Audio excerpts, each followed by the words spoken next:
Halo, selamat datang di sesi bedah materi kita kali ini. Hari ini, kita bakal membedah satu gagasan yang sangat luar biasa dari buku Berani Memilih dengan Bijak. Kita semua, tanpa kecuali, pasti dihadapkan pada ratusan keputusan setiap hari kan? Dan jujur aja, sering banget kita bingung memilih arah yang pas. Nah, mari kita bongkar sama-sama rahasia di balik seni mengambil keputusan ini. Oke, mari kita selami ini lebih dalam. Coba ingat-ingat, pernah nggak sih Anda berdiri di satu titik di mana rasio Anda teriak, lakukan A, tapi hati kecil Anda malah menarik kuat ke arah yang berlawanan? Tenang, Anda nggak sendirian.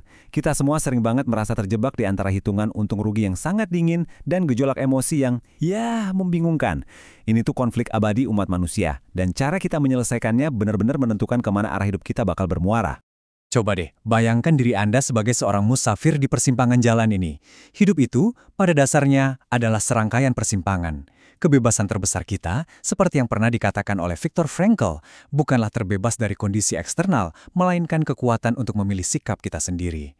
Setiap langkah yang kita ambil, entah itu maju ke jalur yang terjal atau memilih berbelok ke jalan yang mulus, pasti membawa konsekuensi. Hidup itu bukan kebetulan semata loh.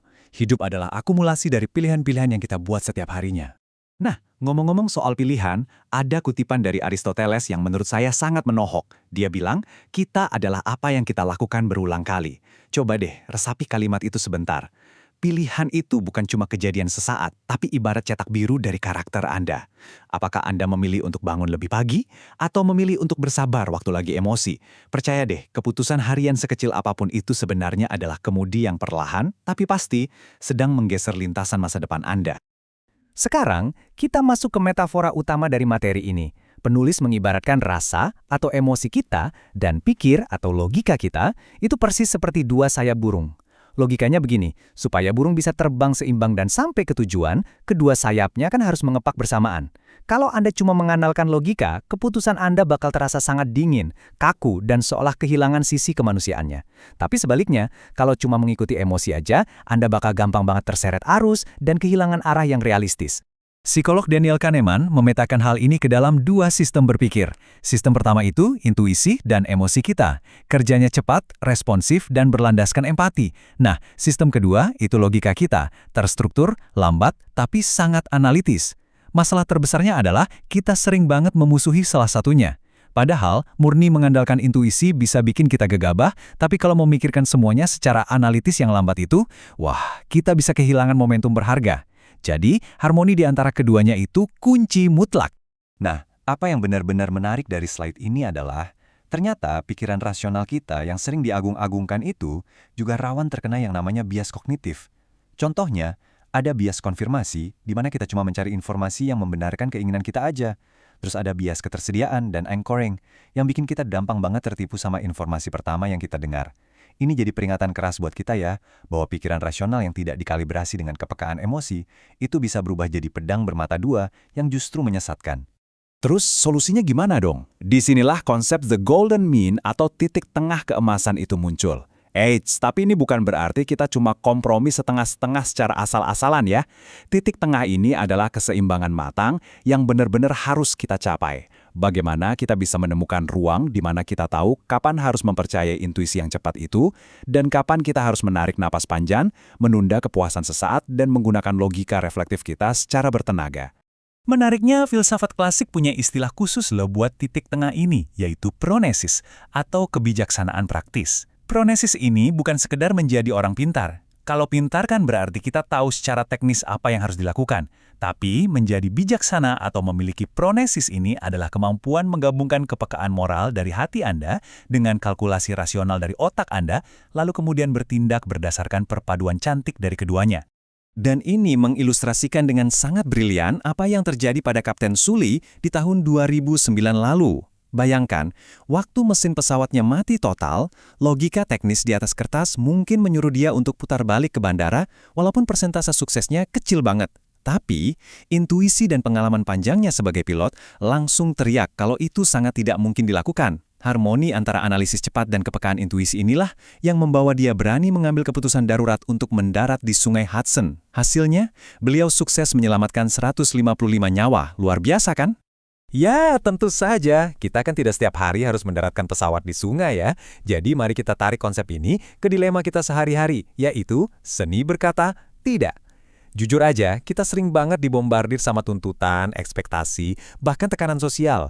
Kalau kita terus-terusan bilang iya cuma demi menyenangkan bos atau teman-teman, pada akhirnya itu cuma bakal menguras habis energi Anda sendiri loh. Berani bilang tidak pada hal-hal yang memang gak selaras sama tujuan Anda, itu sebenarnya adalah cara terbaik buat melindungi integritas pribadi Anda loh. Seringkali kita merasa bersalah kan saat mau menolak. Nah, disinilah asertivitas itu memainkan perannya.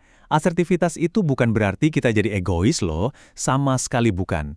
Ini tuh kemampuan buat bilang ya atau tidak dengan jujur dan tegas, tapi tanpa menyakiti diri sendiri ataupun orang lain. Menurut para psikolog, menentukan batasan yang sehat itu bukanlah sebuah tembok yang memisahkan Anda dari orang lain, justru itu adalah wujud rasa hormat yang paling dalam terhadap diri Anda sendiri. Mari kita beralih dan melihat bagaimana konsep ini bisa makin kaya kalau kita menggunakan kacamata budaya. Psikologi modern memang menawarkan banyak teknik, tapi akar kebijaksanaan itu seringkali sebenarnya sudah ada di sekitar kita. Di Indonesia misalnya, kita punya warisan kearifan Nusantara yang sangat kaya. Dan kearifan ini menawarkan pedoman yang sangat berharga untuk mengatasi dilema-dilema hidup yang sifatnya sangat universal ini. Coba kita bandingkan secara makro ya, filsafat barat seperti gagasannya Sartre itu sangat menekankan kalau manusia itu ditakdirkan untuk bebas. Jadi pilihan itu adalah mutlak soal kebebasan dan tanggung jawab individu. Di sisi lain, filsafat timur seperti pandangannya Konfusius lebih berfokus pada bagaimana pilihan itu harus menciptakan harmoni dan keterhubungan sosial. Terus mana yang benar? Nggak ada yang salah, justru keduanya saling melengkapi. Kebebasan tanpa harmoni itu ujung-ujungnya menjadi egoisme, sedangkan harmoni tanpa kebebasan malah bikin kita stagnan. Nah, di titik inilah kearifan lokal kita memadukan keduanya. Prinsip-prinsip seperti gotong royong itu jelas menempatkan kesejahteraan kolektif jauh di atas ambisi sesaat. Terus ada pepatah Jawa, alon-alon asal kelakon, yang mengajarkan kita soal jeda dan kesabaran untuk melawan dorongan impulsif dari sistem berpikir cepat kita tadi. Dan jangan lupa pepatah Minang, alam tak kambang jadi guru. Ini mengingatkan kita untuk selalu mengambil langkah yang berkelanjutan, yang gak cuma menguntungkan kita hari ini aja, tapi juga memikirkan alam dan masa depan kita. Contoh spesifik lain yang indah banget adalah konsep Trihita Karana dari Bali. Ini tuh sebuah filosofi utuh yang mensyaratkan kalau setiap keputusan yang kita ambil itu harus menjaga harmoni di tiga ranah. Hubungan kita dengan Sang Pencipta, hubungan dengan sesama manusia, dan tentunya dengan alam sekitar. Bayangkan, kalau keputusan yang Anda ambil itu merusak salah satu saja dari elemen ini, berarti keputusan itu jelas belum bisa disebut sebagai pilihan yang bijak. Tapi, ya, kita harus realistis juga.